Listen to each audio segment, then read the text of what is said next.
Hey there, if you saw my last video, you'll know that this series looks at the tools and philosophies that some of the most financially successful people in the world have used, and considers how we could copy them in our own lives and businesses. In this video, I'll be covering Elon Musk, a man that has revolutionised entire industries, and of course he is ridiculously intelligent. But he also has claimed to use particular tools throughout his career, and if it helped him even a bit, it's worth us trying them for ourselves. So without further ado, let's get into it. Elon Musk at the time of making this video is worth somewhere around the $20 billion mark. His story is truly astounding, first developing and selling what would later become PayPal, and then plowing virtually everything he made into his now hugely successful companies SpaceX and Tesla, which compete in two industries that were thought to be virtually impossible to succeed in, but somehow this one guy has done it. He's managed to shake up the worlds of online banking, electric cars, and space travel. Even Robert Downey Jr.'s portrayal of Tony Stark in Iron Man was supposedly based on Elon. In an interview with tech entrepreneur Kevin Rose, Musk stated himself that he thought SpaceX and Tesla were likely to fail. But he did it anyway, because he not only saw the goals of SpaceX and Tesla as being critical to the future of humanity, but he also saw opportunities in these markets worth billions, and decided that it made it worth the risk. Now, if you saw my previous video on the subtle art of not giving a fuck, this is exactly the kind of attitude Mark mentions when he talks about saying fuck it even when things look impossible, and doing it because you believe in the mission and because it aligns with your deeper personal values.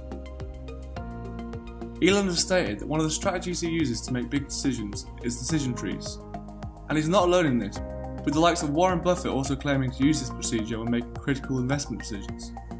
You probably all drew one back in school when you learned about probability, but they're actually surprisingly useful when it comes to analysing your options.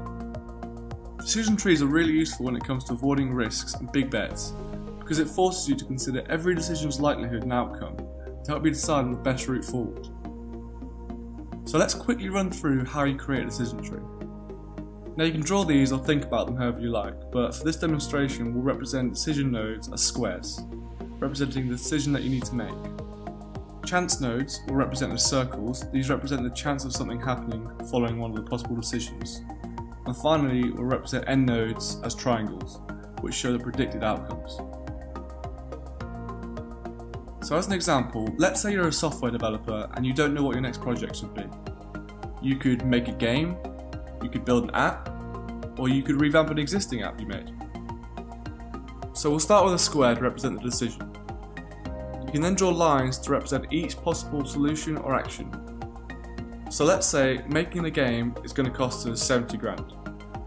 Developing an app is going to cost us, say, 50 grand. And reworking one of our old apps is the cheapest option that's going to cost us 30 grand. Now from each of these decisions, you can either have another decision, which you'd represent with another square, an immediate result, which you'd represent with a triangle with a value, or if the outcome is uncertain, then you can use a circle to represent a chance node. And from each of these chance nodes you can draw outcome lines. And if you plan on assessing things numerically, you can assign each one a probability. So for example, if you decide you want to make the game, you might estimate that the game has a 20% chance of making you, say, 200 grand in the long run, but it has an 80% chance of only making you 100 grand. If you go through and assign each possible outcome a probability like this, what you can then do is analyse the decisions you face by calculating the value of each decision statistically. This will minimise the risk and maximise the likelihood of reaching a desired outcome.